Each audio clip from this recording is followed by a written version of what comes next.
जम्मू कश्मीर विधानसभा में 9 सीटें एसटी यानी कि अनुसूचित जनजाति वर्ग के लिए आरक्षित हैं।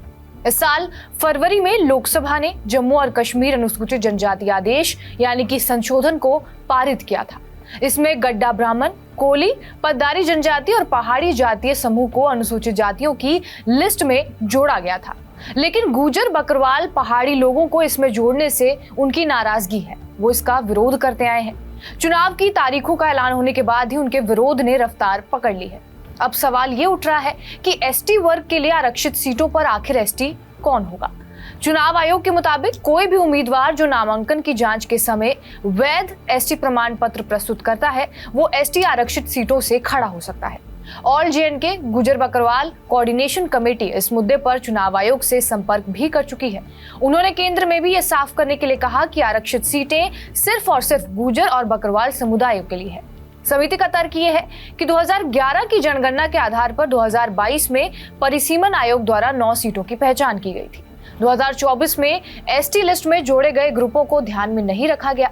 गुर्जर बकरवाल समिति के संयोजक अनवर चौधरी ने जम्मू में आयोजित एक प्रेस कॉन्फ्रेंस में ये कहा कि गुर्जरों और बकरवालों को इन 9 सीटों पर चुनाव लड़ने का अधिकार है, ना कि सामान्य वर्ग या फिर 2024 में जोड़े गए किसी भी अन्य वर्ग को।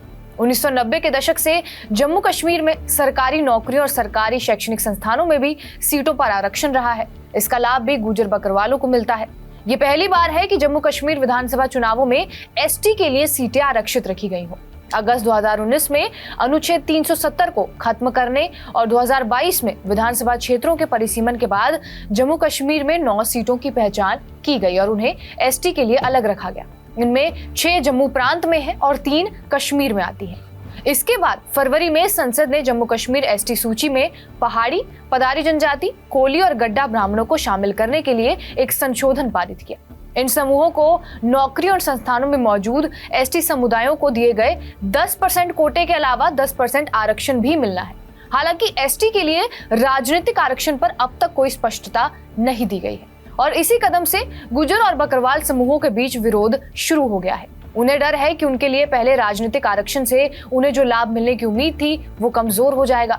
बफलियाज ब्लॉक डेवलपमेंट काउंसिल के पूर्व अध्यक्ष शफीक मीर ने कहा कि पहाड़ी लोगों के लिए एसटी आरक्षण खोलने का मतलब है कि तकनीकी रूप से पुंछ और राजौरी सीमावर्ती जिलों में आने वाली 5 एसटी सीटों के लिए कोई कोटा नहीं, क्योंकि अब एसटी सूची में सभी को शामिल किया गया है। उन्होंने कहा कि संयोग से जम्मू कश्मीर के चुनावी इतिहास में गुर्जर बकरवालों और पहाड़ियों ने इन दोनों जिलों में से कभी भी एक ही पक्ष को वोट नहीं दिया है। जम्मू कश्मीर में पहाड़ी समुदाय के लोग काफी दिनों से ये मांग कर रहे थे कि बारामूला और अनंतनाग जिलों के अलावा पीर पंजाल क्षेत्र के पिछड़े इलाकों में भी गुर्जर और बकरवाल की तरह उन्हें भी अनुसूचित जनजाति का दर्जा दिया जाए।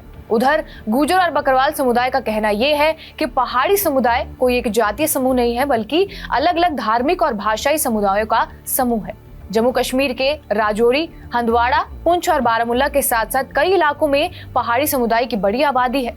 पहाड़ी समुदाय के लोग जम्मू कश्मीर की 1 दर्जन से ज्यादा विधानसभा सीटों पर अपना प्रभाव रखते हैं और गुर्जर बकरवाल मुस्लिम समुदाय से हैं, जबकि पहाड़ी समुदाय में हिंदू मुसलमान दोनों आते हैं। सीमावर्ती जिलों में 40% आबादी पहाड़ी समुदाय की है और वहीं अप्रैल 1991 से जम्मू कश्मीर में गुर्जर और बकरवाल समुदाय को एसटी का दर्जा मिला हुआ है। अब आगे देखना होगा कि ये विरोध क्या रूप लेता है। आपका इस वीडियो पर क्या कुछ कहना है, हमें कमेंट बॉक्स में जरूर बताएं। बाकी देश और दुनिया की तमाम बड़ी खबरों के लिए बने रहिए हमारे साथ TV9 डिजिटल पर।